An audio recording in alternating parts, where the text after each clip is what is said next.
Assalamualaikum warahmatullahi wabarakatuh. Waalaikumsalam warahmatullahi wabarakatuh. Bismillahirrahmanirrahim. Alhamdulillahi rabbil alamin. Wassalatu wassalamu ala ashrafil anbiya'i wal mursalin Sayyidina wa maulana Muhammadin wa ala alihi wa ashabihil mujahidin at-tahirin, amma ba'du. Saudara-saudara kaum muslimin rahimakumullah, setiap orang dalam kehidupan ini selalu berusaha mencari sesuatu yang bernama bahagia. Setiap hari sejak matahari terbit di sebelah timur, yang disambut dengan kicau murai di dahan dan kokok ayam di kandang, dunia ini penuh dengan berbagai macam kesibukan. Sejak dari petani yang turun ke ladang, pedagang yang berangkat ke pasar, pelajar yang menuju sekolah, sampai kepada pegawai yang berangkat ke kantor, seluruhnya tidak lain untuk mencari sesuatu yang bernama bahagia. Setiap orang menginginkan kebahagiaan, dan tidak seorang pun menginginkan kesengsaraan dalam kehidupan ini. Namun nyatanya, tidak setiap orang yang ingin bahagia mengetahui jalan yang harus ditempuhnya untuk sampai kepada kebahagiaan itu. Maka pada kesempatan pertemuan kali ini, saya ingin menyampaikan sebuah hadis dari junjungan kita baginda Nabi besar Muhammad sallallahu alaihi wasallam yang termuat dalam kitab Mukhtarul Ahadits An-Nabawiyah, di mana beliau bersabda, arba'un min sa'adatil mar'i. Ada 4 perkara yang merupakan tanda dari orang bahagia. Saya mau tanya, di antara saudara-saudara yang hadir di sini, apa ada yang kepengen jadi orang sengsara? Seluruhnya tentu ingin mendapatkan kebahagiaan. Maka menurut resep dari Nabi kita, tanda orang bahagia itu 4. Jadi kalau saudara ingin bahagia, harus mempunyai 4 perkara ini. Yang pertama, orang bahagia itu kata Nabi, darun wasi'un. Punya rumah biar bagus asal gede. Enak ngaturnya, daripada sudah punya rumah kecil, adanya di pinggir kali, gubuk, kalau hujan bocor, miring lagi, kiamat. Loh, kalau gitu Islam materialis dong. Hadis ini boleh diartikan dengan makna hakiki, arti yang sebenarnya, boleh diartikan dengan makna majazi, arti kiasan. Kalau dia diartikan dengan arti kias, maka yang dimaksud darun wasi'un ay qalbun wasi'un. Rumah yang luas tidak lain daripada hati yang lapang. Karena di situ kunci kebahagiaan yang sebenarnya. Walaupun kita cuma tinggal di petak berukuran 2 kali 3 meter, kalau hati kita luas-luas rasanya rumah itu. Tapi biar rumah kita halamannya saja puluhan ribu hektar, ada kolam renangnya, kamar tidurnya tidak lagi terhitung. Kalau hati yang menempati rumah itu sempit, maka akan terasa sempit jugalah rumah itu. Tempat bergantungnya tidak lain adalah hati. Marilah kita mencoba melihat berbagai pandangan orang tentang bahagia ini. Ada orang menyangka bahwa bahagia itu kalau dia mendapatkan harta yang sebanyak-banyaknya. Siapa yang banyak harta, dialah raja. Apa yang dia mau, seluruhnya bisa dibeli. Keamanannya, dia bisa menyewa petugas. Seluruh fasilitas untuk menyenangkan kehidupannya bisa dibeli. Pendeknya, hartalah segala-galanya dalam kehidupan. Sampai ada pepatah mengatakan, innad darahima fil amakini kulliha taksur rijala mahabatan wa jalala. Sesungguhnya harta, dinar, dirham, uang, di mana-mana selalu bikin hebat orang yang memilikinya. Coba lihat, orang yang punya duit sama yang enggak punya duit, jangan gaya hidupnya, gaya jalannya aja lain. Wahia lisanun liman arada fasahatan, wahia silahun liman arada qitala. Uang adalah senjata yang paling ampuh bagi orang yang mau pergi perang, dan lidah yang paling fasih bagi orang yang mau bicara. Kalau bicara dengan lidah macet, cobalah bicara dengan harta, lancar. Sampai ada pepatah demikian, segalanya bisa diatur dengan harta. Maka di kalangan orang yang berpandangan semacam itu, seluruh kegiatan hidupnya hanya terfokus kepada bagaimana mengumpulkan harta yang sebanyak-banyaknya. Tidak peduli halal haram, tidak kenal sore pagi siang dan malam, tidak sempat sujud, jauh dari agama, jauh dari kehidupan yang bersifat rohaniyah, jauh dari Allah dan sebagainya. Sampai dalam Al-Quran dikelompokkan dalam kelompok yang dinamakan lumazah. Allazi jama'a malahu wa'addada yahsabu anna malahu akhlada. Mereka mengumpul-ngumpulkan harta sebanyak-banyaknya dan menyangka bahwa harta yang banyak itu dapat mengekalkan hidupnya, mengekalkan kekayaannya, mengekalkan kebahagiaannya. Saudara hadirin yang berbahagia, kalau pandangan hidup ini benar, artinya kalau harta memang merupakan satu-satunya hal yang dapat membuat orang bahagia, tentu di rumah mewah tidak akan pernah ada tangis derita.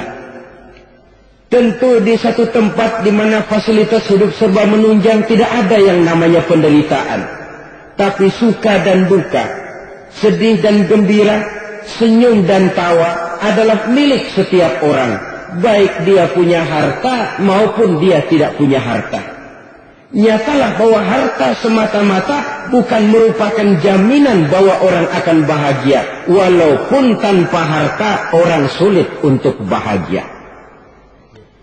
Saya mau cerita, ada orang super kaya, namanya Aristotle Onassis, raja tanker Yunani. Dia punya kapal tanker saja konon sampai 11 banyaknya. Punya perusahaan penerbangan yang disebut Olympic Airlines. Punya hotel di berbagai kota besar di dunia ini, sejak dari New York, London, Paris, Rome dan sebagainya. Bahkan punya pulau yang dia namakan Pulau Scorpio. Ini kan namanya sudah kaya nggak tanggung-tanggung, punya pulau. Nah, dia punya 2 orang anak, yang satu laki-laki namanya Alexander, yang satu perempuan namanya Maria Onassis. Seluruh harapannya tertumpah kepada anak lakinya Alexander ini, yang akan meneruskan usahanya, meneruskan kekayaannya, meneruskan dinastinya. Apa yang terjadi? Ternyata anak yang dia harapkan yang bernama Alexander ini mati muda dalam kecelakaan pada waktu dia olahraga. Apa olahraganya? Namanya olahraga anak orang kaya, golongan jet set. Olahraganya olahraga pesawat terbang. Jatuh, ya nggak kapungut, habis mati. Tinggal satu anak perempuannya, Maria Onassis. Tapi anak perempuan ini juga malah urakan. Terakhir dia pacaran, bahkan kemudian kawin sama orang Rusia. Rupanya Aristotle Onassis ini broken. Kekayaannya yang berlimpah ruah, perusahaannya yang begitu banyak, siapa yang akan meneruskan? Siapa yang akan menggantikan? Sampai kemudian dia mengurung diri di Pulau Scorpio dan mati di sana secara mengenaskan. Seorang multi-jutawan, seorang yang super kaya, mati menyendiri di pulau sepi. Ibarat kata pepatah, anak ayam mati di lumbung. Bukan kekurangan makanan, keurugan makanan. Begitu kehidupan Aristotle Onassis. Dan banyak orang-orang yang sudah demikian kaya sampai dibingungkan oleh kekayaannya sendiri.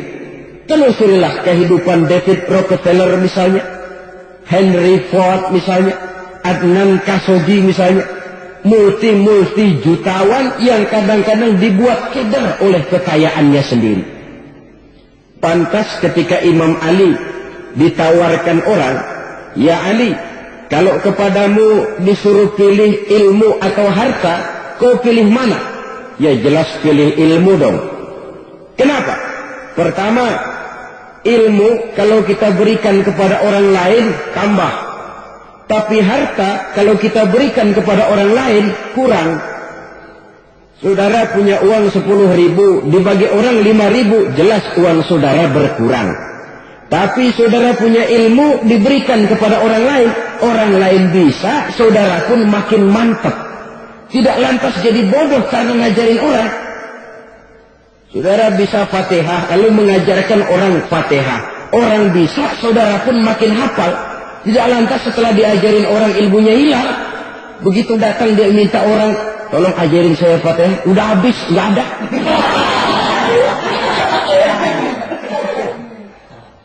Yang kedua kata Imam Ali, ilmu menjaga kita. Kalau harta kita yang harus jaga. Makin banyak ilmu makin terpelihara diri seharusnya.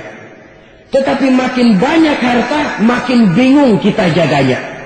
Sampai kadang-kadang kalau perlu seluruh keliling rumah dipasangi alarm. Belum cukup disewakan anjing besar-besar, pasang di depan pintu, awas anjing galak. Masih belum cukup juga cari centeng tukang-tukang kepruk jaga rumah.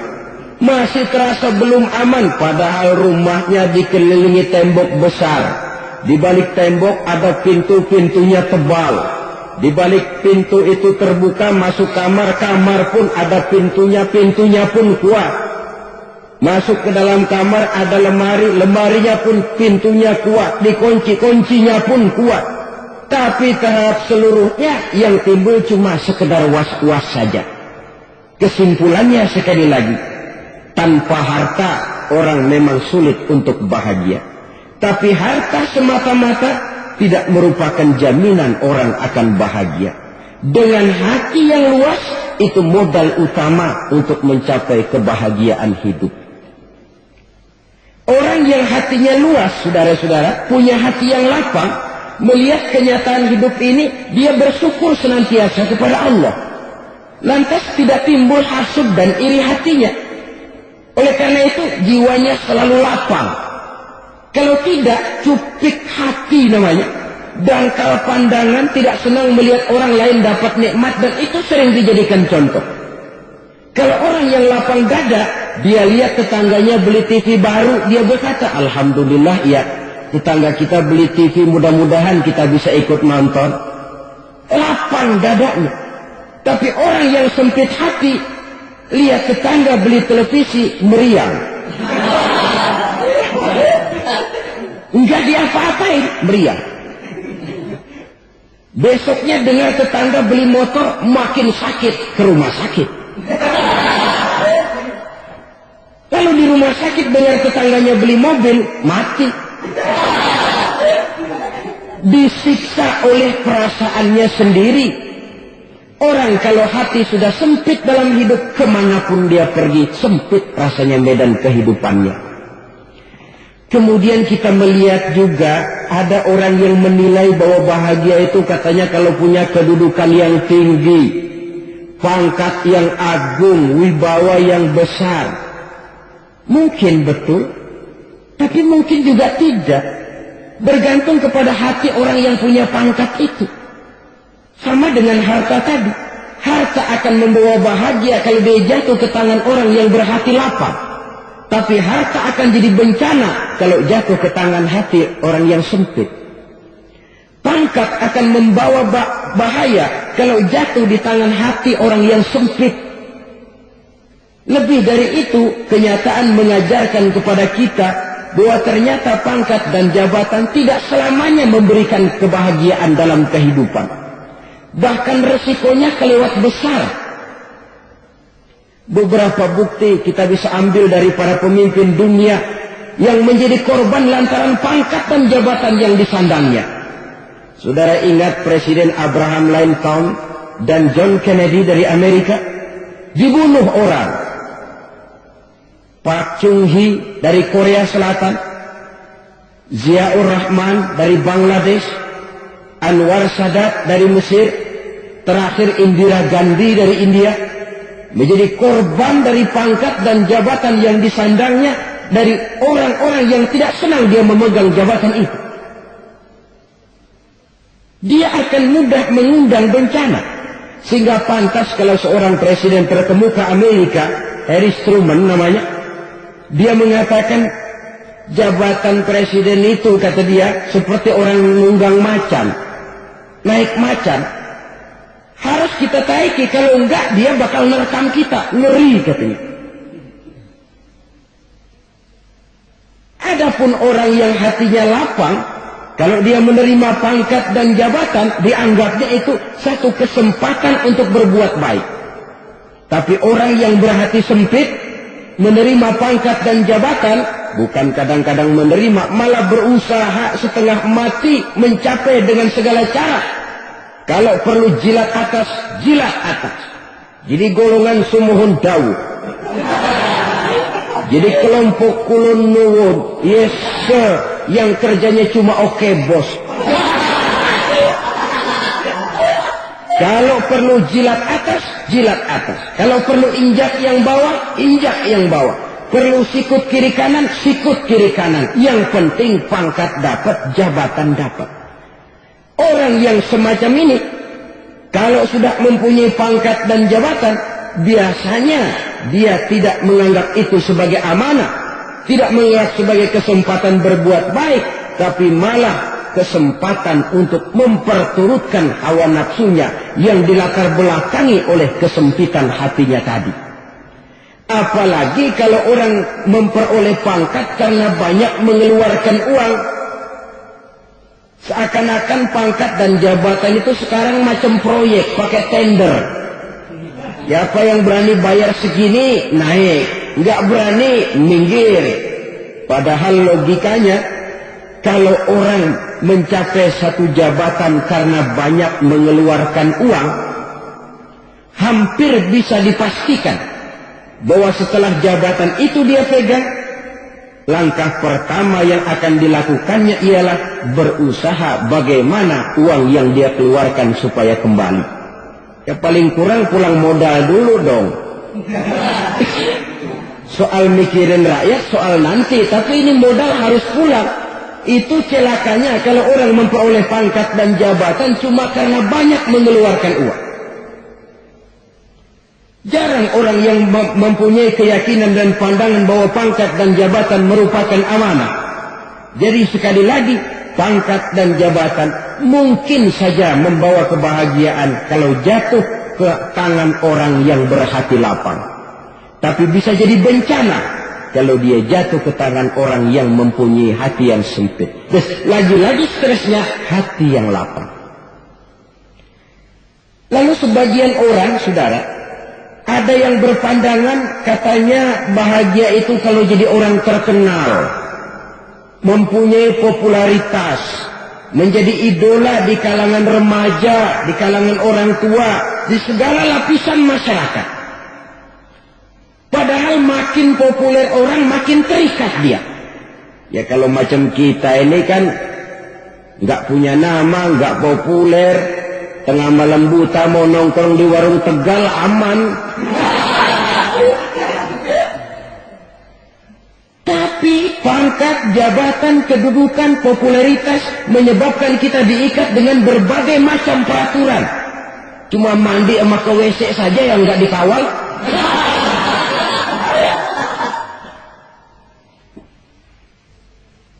Benarkah popularitas, ketenaran membawa kebahagiaan? Mungkin. Ya, tapi mungkin juga tidak. Kenapa? Banyak orang-orang populer yang mengakhiri hidupnya secara tragis.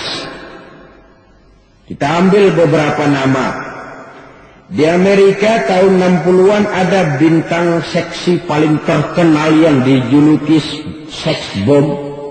Bom seks itu. Sampai sekarang jadi legenda, namanya Marilyn Monroe. Singkatan dobelnya itu inisialnya MM, Marilyn Monroe. Terkenal, top, sampai dia mati tahun 62, namanya sekarang masih saja dibicarakan orang. Kenapa dia bunuh diri? Tidak punya hartakah dia? Banyak. Kurang populerkah dia? Seluruh dunia mengenalnya. Sejak rakyat kecil sampai pejabat tinggi dia punya hubungan. Kenapa? Jenuh. Dia terlahir dalam keadaan yatim. Setelah itu tidak lama dia berangkat remaja, ibunya meninggal. Pindah dari wanita asuh ke wanita asuh sampai 12 orang ibu angkatnya. Dan kekecewaan yang paling parah, setiap laki-laki yang dekat dengannya hanya seperti kapal berlabuh. Datang dan pergi silih berganti. Padahal dia merindukan seseorang yang bisa melindungi hidupnya. Dia rindukan itu dan dia tidak pernah menemukan. Itu yang akhirnya menyebabkan dia minum pil tidur kelewat dosis. Minum obat tidur kebanyakan. Ya tidur terus sampai sekarang.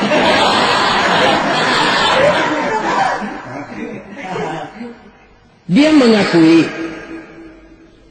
saya telah memiliki ketenaran, tapi saya tidak pernah hidup dalam ketenaran itu.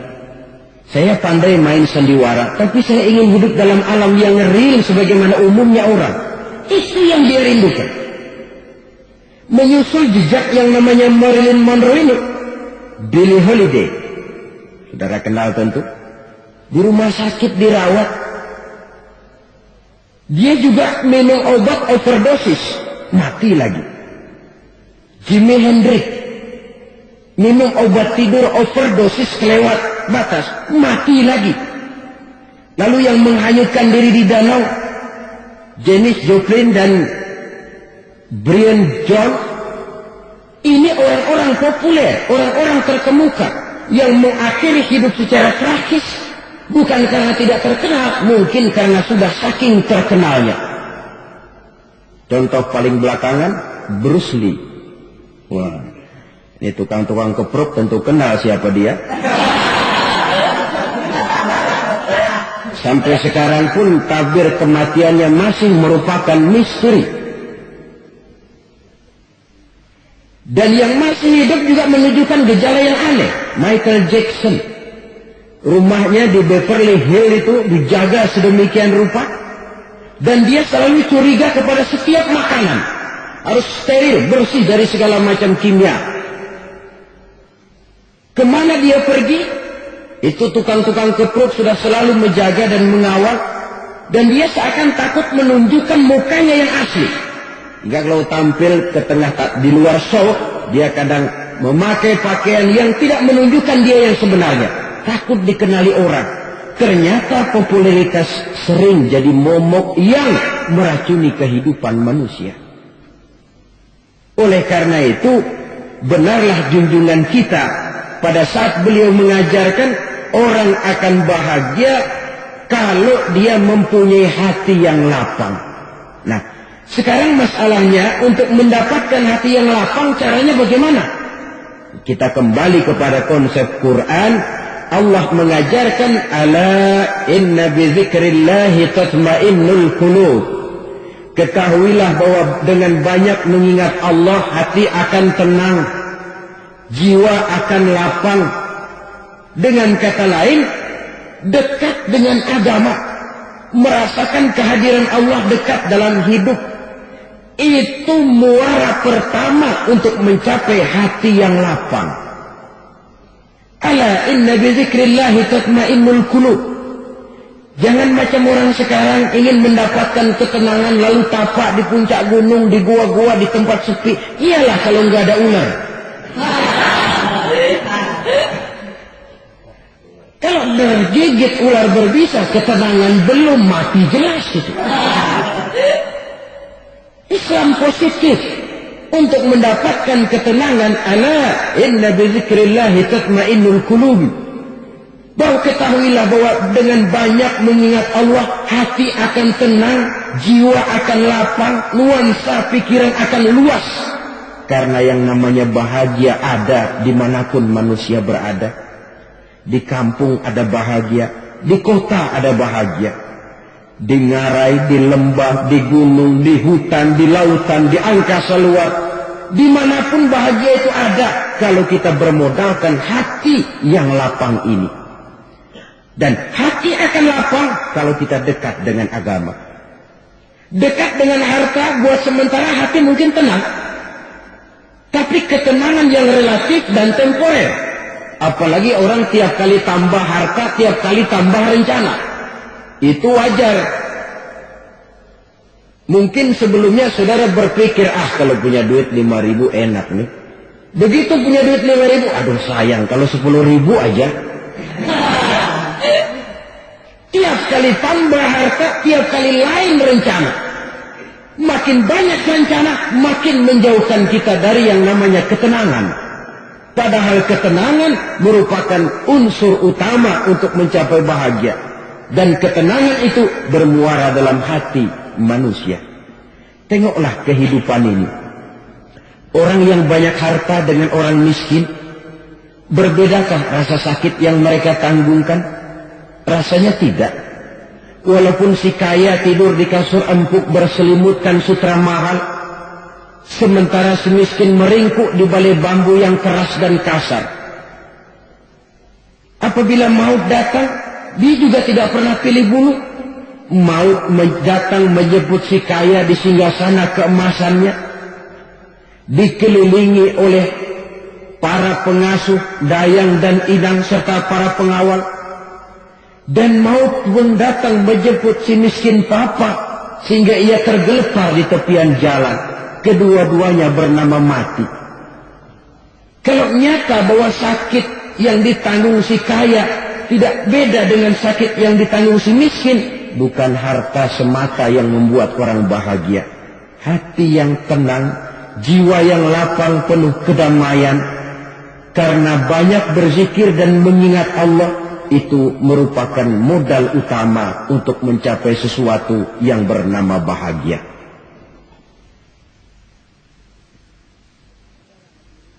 Saudara hadirin yang saya hormati, inilah yang pertama dari 4 ciri yang digambarkan oleh Nabi tentang tanda-tanda orang bahagia. Dan harus berangkat dari yang pertama ini, hati yang lapang. Ini yang harus kita miliki lebih dahulu. Baru nanti akan menyusul kepada poin yang ketiga, kedua, dan selanjutnya. Sebab kalau hati sudah terisi dengan jiwa yang lapang, seluruh persoalan insya Allah akan bisa kita atasi dengan sebagaimana mestinya.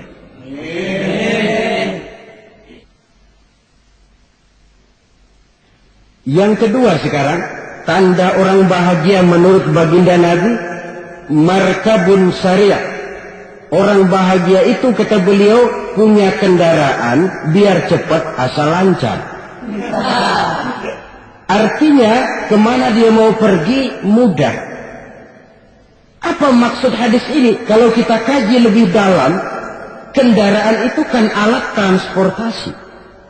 Transportasi tidak lain adalah usaha memudahkan komunikasi. Pindah dari situ kepada teori bahwa manusia adalah zon politik, makhluk bermasyarakat yang tidak bisa memenuhi kebutuhan hidupnya secara sendirian. Kita memerlukan keberadaan orang lain dalam kehidupan ini. Untuk memakai baju saja kita sudah perlukan petani yang tanam kapas, pabrik yang memintal kapas jadi benang, pabrik yang menenun benang jadi kain, sampai kepada mesin jahit. Yang kedua sekarang, tanda orang bahagia menurut baginda Nabi, markabun syariah. Orang bahagia itu, kata beliau, punya kendaraan biar cepat asal lancar. Artinya kemana dia mau pergi mudah. Apa maksud hadis ini? Kalau kita kaji lebih dalam, kendaraan itu kan alat transportasi. Transportasi tidak lain adalah usaha memudahkan komunikasi. Pindah dari situ kepada teori bahwa manusia adalah zon politik, makhluk bermasyarakat yang tidak bisa memenuhi kebutuhan hidupnya secara sendirian. Kita memerlukan keberadaan orang lain dalam kehidupan ini. Untuk memakai baju saja kita sudah perlukan petani yang tanam kapas, pabrik yang memintal kapas jadi benang, pabrik yang menenun benang jadi kain, sampai kepada mesin jahit, sampai kepada tukang jahit. Itu cuma untuk memakai pakaian saja. Tidak seorang pun di antara kita yang sanggup memenuhi kebutuhan hidupnya secara sendiri. Kita perlu orang lain. Maka kebebasan dalam arti mutlak, kebebasan tanpa batas, itu tidak mungkin ada dalam kehidupan. Karena kita mengadakan yang disebut interaksi sosial. Setiap kegiatan kita tentu melibatkan orang lain. Menurut kita barangkali kita bebas jalan di jalan raya semaunya, tapi orang lain berkendaraan pun merasa bahwa ini ada juga jalan haknya. Dan begitu selanjutnya. Oleh karena itu, maksud dari kendaraan yang cepat ini adalah khulaqa'uhu ma'as solihin. Lingkungan pergaulannya terdiri dari orang-orang soleh. Pergaulannya luas. Kemana dia pergi ada temannya. Kesulitannya ada tempat dia cerita. Dan kesulitan kalau sudah diceritakan kepada orang lain, taruh kata orang itu tidak bisa menolong, namun menceritakannya kepada orang yang kita percayai, kan paling kurang sudah mengurangi beban jiwa, mengurangi tanggungan batin, merasa masih ada tempat kita cerita. Maka lebih baik orang awam yang mau bergaul ketimbang orang setengah alim tapi ngunci pintu. Sebab nantinya akan timbul sikap picik, cuplik pandangan, dan tidak luas menghadapi kenyataan dalam kehidupan ini. Namun yang harus kita garis bawahi, pergaulan memang mesti luas. Namun jangan sekali-kali lupa bahwa pergaulan sangat besar pengaruhnya dalam ikut membentuk kepribadian manusia. Sehari-hari bisa kita bilang, kalau kita dekat sama tukang minyak wangi, sekalipun nggak dibagi minyaknya, baunya tentu dapat. Betul? Tapi dekat sama tukang elas, walaupun nggak kena apinya, asapnya mesti kena. Kalau Syauqi mengatakan lebih jelas lagi, man asyaral asrafa asya musarrafan wa muasyiral anzali ghairu musarrafin.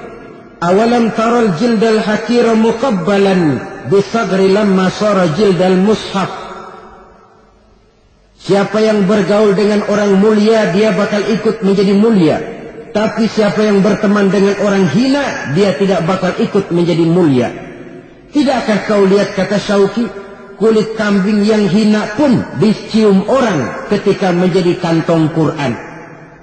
Kulit kambing hina, kalau dia sendirian gak ada yang mau cium. Tapi begitu dia bergaul dengan Quran, menjadi kantong Quran, dipakein minyak wangi, ditaruh di tempat yang tinggi, mau diambil dicium dulu, dibawa dengan penuh hormat dan hati-hati. Kulit kambing yang hina lantaran berteman dengan Quran, numpang mujur. Tapi coba lihat kalau kulit kambing berteman dengan kayu, jadi beduk, habis. Zohor dikemplang, asar dipukul.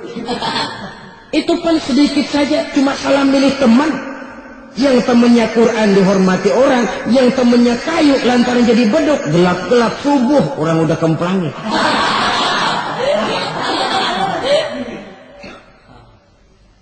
Maka terutama kepada adik-adik remaja yang masih mencari identitas diri, yang ibarat kaset masih kaset kosong, mudah diisi oleh apapun, pandai-pandailah memilih teman dalam bergaul.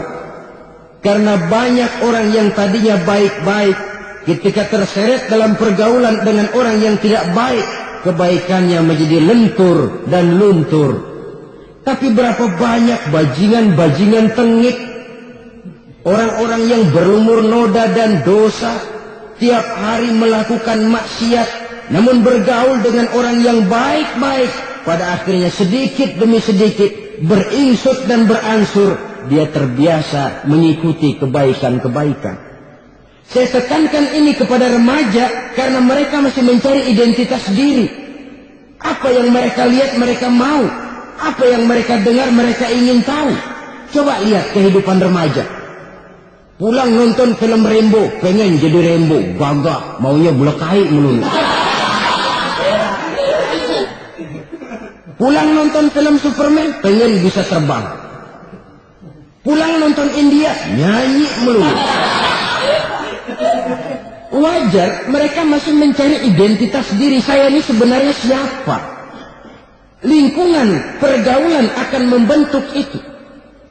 Karena itu pandai-pandailah bergaul, karena ia sangat besar pengaruhnya dalam ikut membentuk kepribadian manusia. Apalagi sifat yang jelek lebih cepat menularnya ketimbang sifat yang baik. Sifat yang baik, watak yang soleh itu lambat sekali untuk menular. Tapi yang tidak baik, kan prosesnya mah kalau remaja biasanya mula-mula dengar. Karena dengar lalu pengen tahu. Karena pengen tahu lalu ngeliatin. Begitu ngeliatin kan pengen nyobain. Setelah nyobain ketagihan. Nah, ini prosesnya. Yang namanya ganja, morfin, narkotik awalnya kan begitu. Mula-mula dengar. Katanya kalau sudah fly to the sky, sudah melayang ke langit katanya. Disitulah puncak kebahagiaan. Mulanya cuma dengar. Karena dengar pengen tahu. Karena pengen tahu lalu ngeliat, kumpul sama orang yang suka ngeganja. Setelah ngeliat, lah pengen ngerasain. Begitu ngerasain enak juga, ketagihan. Kalau sudah ketagihan jadi penyakit kronis, bisa merembet kepada yang lain. Iya, kalau orang tuanya mampu untuk beli morfin, beli ganja. Kalau tidak kan pikirannya ngayap. Jemuran siapa ya gue sabet. Timbullah perbuatan-perbuatan negatif yang bermula dari salah pergaulan. Apalagi buat adik-adik remaja yang tinggal di kota-kota besar, yang pengaruh budaya, pengaruh kesenian, pengaruh struktur kehidupan yang nampak makin individualistis, di mana persaingan tajam, tensi ekonomi tinggi, orang mudah mengalami stres. Pandai-pandailah dalam bergaul, sekali lagi, karena ia sangat besar pengaruhnya dalam ikut membentuk kepribadian manusia. Orang bahagia punya kendaraan yang cepat. Artinya punya pergaulan yang luas dan lingkungan pergaulannya terdiri dari orang-orang yang soleh. Kemana dia pergi? Ada teman. Kesulitannya ada tempat dia cerita. Tapi kalau sudah menyendiri, hidup sendiri, kesulitan dipikiri sendiri, bisa mati belum waktunya. Tidak ada tempat berbagi rasa.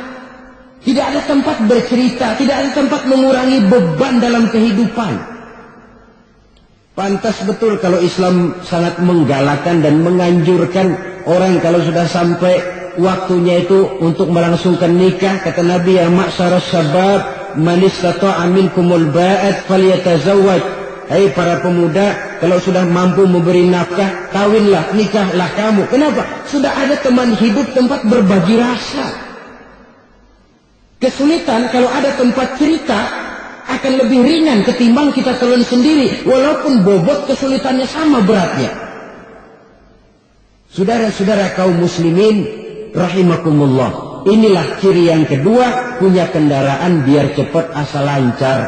Kemana kita mau pergi gampang. Dengan kata lain, setelah hati yang luas, pergaulan yang luas. Dua. Yang ketiga sekarang, tanda orang bahagia itu menurut Nabi, misbahun mudhi'un, punya lampu yang terang. Oh, itu nggak problem. Sekarang sudah zamannya listrik masuk desa, Pak. Lampu sudah terang semua. Betul, kalau itu yang dimaksud.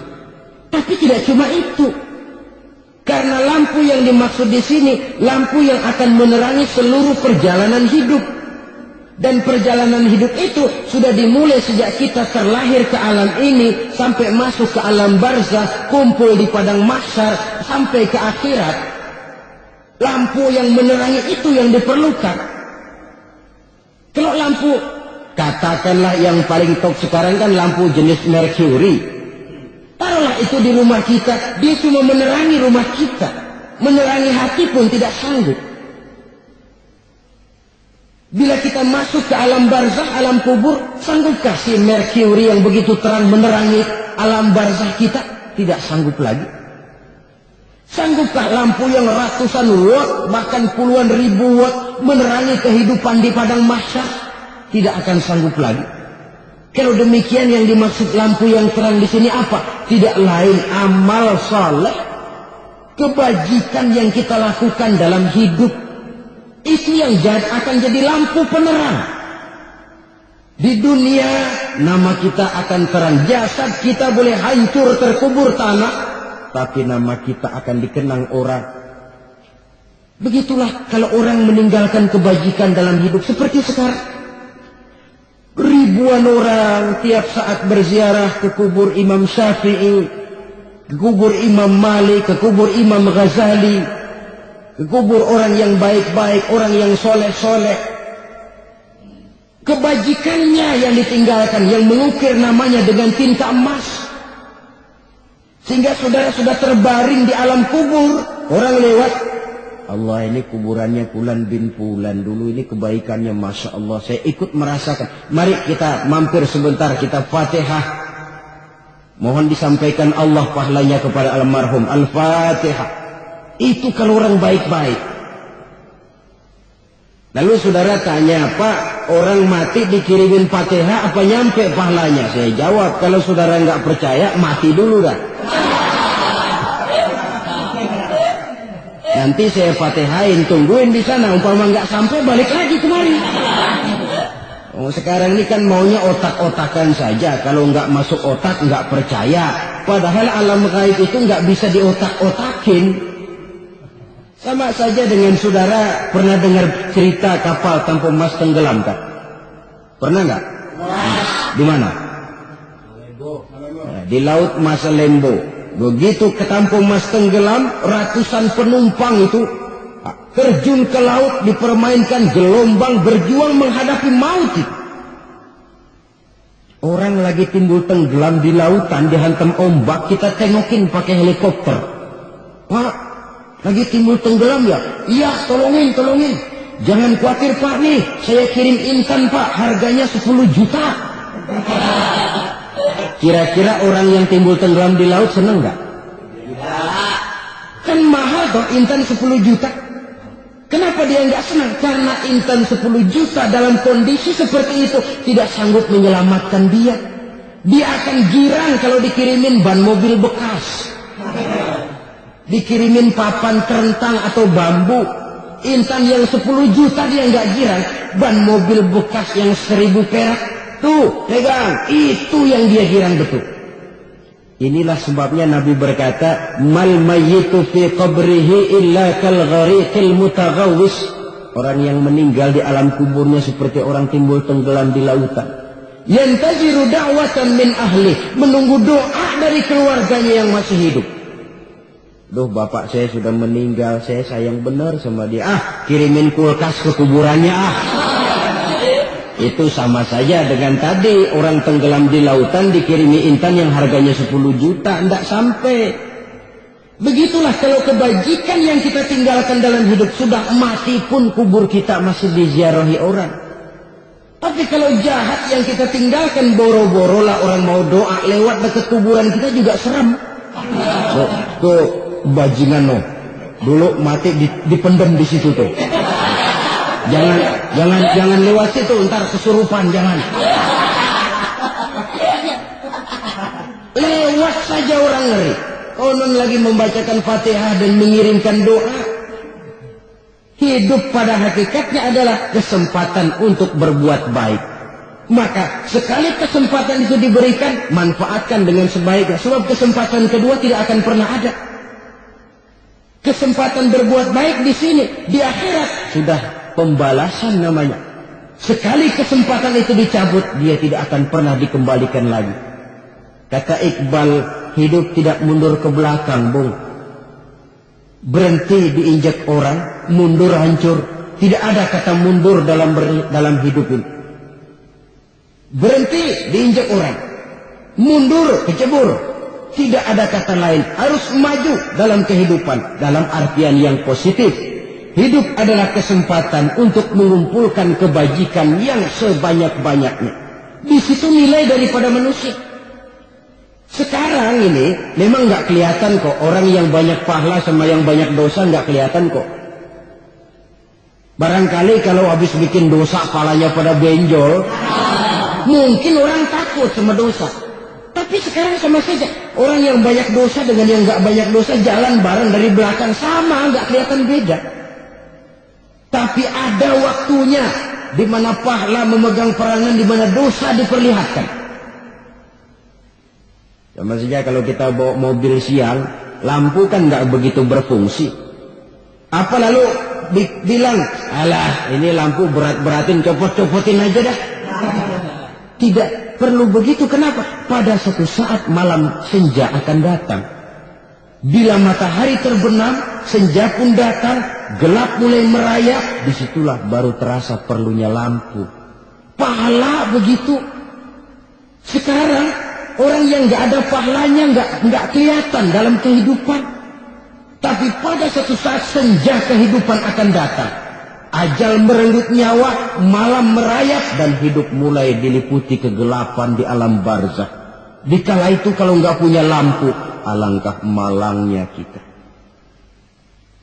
Sebab amal yang baik, kata Nabi, di alam barzakh itu akan diciptakan menjadi perempuan yang cantik menemani kita.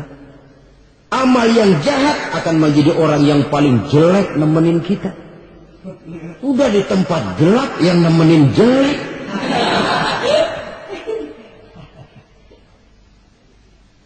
Kaum muslimin rahimakumullah. Kalau demikian masalahnya, tergantunglah kita pandai memanfaatkan waktu. Al-waktu kasaif, waktu itu cepat sekali. Yang namanya waktu itu tahu-tahu. Tahu-tahu udah tahun 87. Tahu-tahu udah begitu. Tahu-tahu yang kemarin anak-anak, sekarang udah pada punya anak. Tahu-tahu saja itu. Begitu cepat waktu berlalu. Kalau tidaklah pandai kita memanfaatkannya, akan rugi kita. Nabi bersabda, "Man kana yaumuhu khairun min amsihi fahuwa rabih." Barang siapa yang hari ini lebih baik daripada hari kemarin, itu orang untung. Hari ini lebih baik daripada kemarin. Bulan ini lebih baik dari bulan kemarin. Tahun ini lebih baik dari tahun kemarin. Itu orang yang beruntung. Tahun kemarin sembahyangnya maghrib doang, sekarang udah tambah isya. Tahun kemarin cuma Idul Fitri aja ngancem bener, sekarang udah tambah Jumat, lalu tambah lagi maghrib, tambah lagi isya, dan selanjutnya. Hari ini lebih baik daripada kemarin, itu orang yang beruntung. Wa man kana yaumuhu mislu amsihi fahuwa khasir. Lalu barang siapa yang hari ini sama saja dengan hari kemarin, itu orang rugi. Hari ini sama dengan kemarin, rugi itu. Bulan ini begitu, bulan kemarin begitu. Tahun ini begitu, tahun lalu juga begitu. Rugi itu orang. Rugi apa? Rugi umur. Umur tambah, amalan nggak pernah tambah. Dan saya pikir lebih merupakan azab ketimbang nikmat kalau orang dikasih panjang umur cuma untuk numpuk dosa. Mending mana? Panjang umur banyak dosa sama pendek umur dikit dosa. Mending mana? Mending mana? Ya, paling mending tentu panjang umur banyak pahala.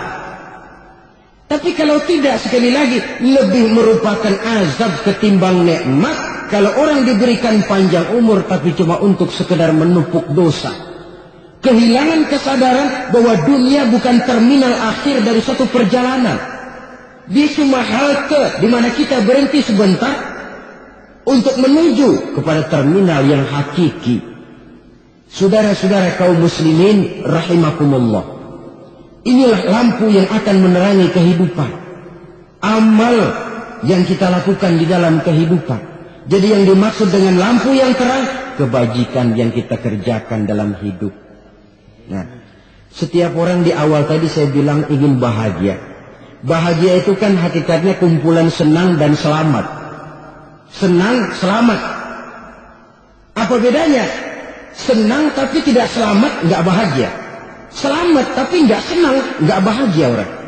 Contoh, kalau orang korupsi, duitnya banyak, senang dia, tapi keselamatannya. Ada tentara baris di samping rumahnya udah bingung, padahal tentara latihan. Tentara cuma latihan dia bingung. Senang, tapi karena keselamatannya tidak terjamin, dia tidak bahagia. Sebaliknya pegawai negeri jujur benar cuma segaji-gajinya, selamat nggak korupsi tapi melarat, ya nggak bahagia juga, kurang senang. Kesenangan dan keselamatan untuk dunia saja, ya sekali lagi, kalau cuma sekedar untuk dunia saja bisa dibeli pakai uang, bisa dibeli pakai uang. Saudara ingin selamat bisa dibeli pakai uang, saudara ingin senang bisa dibeli dengan uang. Tapi setelah mati masuk ke alam barzah, habis kekuasaan uang. Nggak bisa lagi beli keselamatan pakai uang. Tidak mungkin lagi membeli kesenangan dengan uang. Di situ pahala yang megang peranan. Makin banyak pahala, makin banyak saham untuk membeli kesenangan dan keselamatan untuk memperoleh yang namanya bahagia. Dan jangan lupa loh, di alam barzah kita nggak sebentar menunggu datangnya kiamat. Nah iya, kalau kita begitu dikuburin terus kiamat datang untung. Tapi kalau masih harus 1000, 2000, puluhan ribu tahun yang akan datang dalam satu penantian yang begitu lama tanpa saham untuk memperoleh kebahagiaan, satu kemalangan yang tidak ada pernah putus-putusnya. Janganlah tergelincir oleh kebahagiaan sebentar yang menipu dengan mengorbankan kebahagiaan hakiki yang berjangka panjang. Apa artinya senyum sejenak kalau harus ditebus dengan tangis seumur hidup?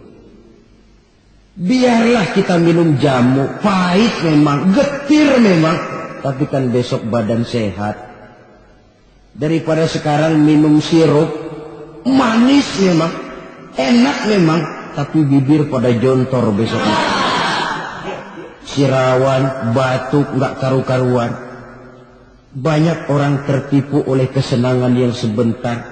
Padahal laisa kullu ma yalma'u zahaban. Belum tentu semua yang berkilat itu emas. Belum tentu semua yang gemerlap itu intan.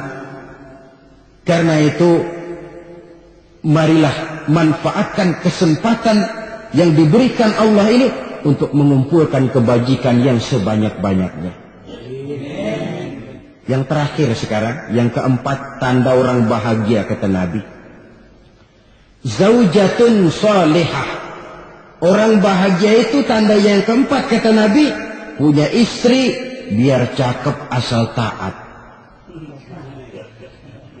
Udah surga itu. Cakep taat.